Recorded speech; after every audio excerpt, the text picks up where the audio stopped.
Hello मित्रांनो, स्वागत आहे तुमचं माझ्या शेतकरी चॅनलवर. मी सांगणार आहे तुम्हाला आज गव्हाणं मी घरी कसं तयार केलं. तर मग एक 11 पिल्ली आहेत सगळे बोकाड पाट म्हणून. तर मग ह्यांच्यासाठी मी गव्हाणं तयार केलं आहे. गहू मका काय पण ठेवू शकतात. तर बघा मी कसं केलं आहे. आपण बोरला वापरतो तो PVC पाईप असते ना, त्याला मधनं कापलं आहे.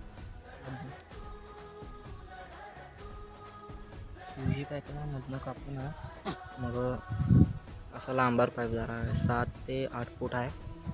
त्यानंतर त्या बोरवर एक टोपण भेटतं आहे बघा तुम्हाला, कुठं पण भेटून जाईल दुकानात वगैरे.